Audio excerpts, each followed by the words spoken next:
Hello বন্ধুরা, কেমন আছো তোমরা সকলে? আশা করছি সবাই ভালো আছো। আমার মিনি ব্লগে আবারও তোমাদের স্বাগত জানাই। সকাল সকাল উঠে রেডি হয়ে নিচ্ছি। গরমের ছুটিতে সকলেই তো ঘুরতে যাই, কিন্তু আমি যাচ্ছি নিজের বাড়িতে। হ্যাঁ, নিজের বাড়িতেই যাচ্ছি।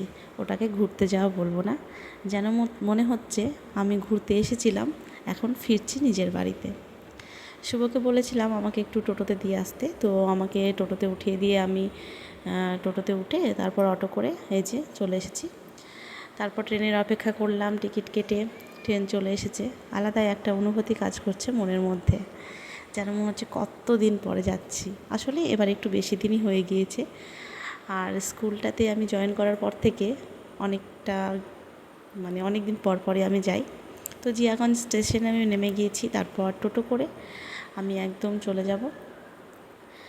আর রাস্তাতে যখন যাচ্ছি তখন এত ভালো লাগছে, মনে হচ্ছে যেন এই তো চলে এসেছি।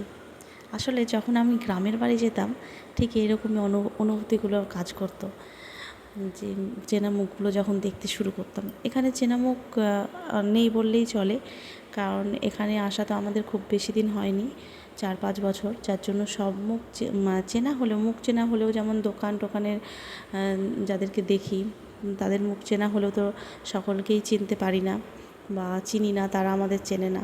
তবুও যেখানে আসলে পরিবার থাকে সেই জায়গাটাই হয়তো আপন হয়ে ওঠে। এই পুকুরটার ওই পাশে আগে আমরা ভাড়া থাকতাম, এই পাশটাতে দিদির বাড়ি যাওয়া হয়। এখন আমাদের এই রাস্তাটায়, মাঝখানের রাস্তাটায় বাড়ি। তো আর এই যে এই পাশে বাবার মন্দির আছে, তার পুকুরের ওই পাশটাই দিদির বাড়ি। তো আমি এই গলিটা দিয়ে নেমে যাব, দেখি। আর ছোটো বোন বলেছিল কত সকালে তুই আসতে পারবি, তো আমি তো একদম অনেক সকাল সকাল চলে এসেছি। হ্যাঁ, এই যে আমি চলে এসেছি, কিন্তু দেখি সকলে ঘুম থেকে উঠেছে কি, কারণ আমার বাড়িতে সকলে একটু দেরি করেই ঘুম থেকে ওঠে। আর আগে আসলে সকলে উঠে হাঁটাহাঁটি করতো, কিন্তু মা এখন অসুস্থ। অনেক সময় বাবা হাঁটাহাঁটি করতে যায়, বাবাই একটু তাড়াতাড়ি ঘুম থেকে ওঠে। তো বাবা আমাকে দেখে তো খুব হাসছে, কারণ ভেবেছিল হয়তো আমি অনেক দেরিতে আসবো, কিন্তু আমার সকাল সকাল আসতে একটু বেশি ভালো লাগে। গিয়ে দেখি ছোটো বোন এখনও ঘুমিয়ে আছে। আমি বলছি, ও আমাকে কথা দিয়েছিল লুচি আর আলুর দম খাওয়াবে। তো আজকের মিল ব্লগটা এই পর্যন্তই।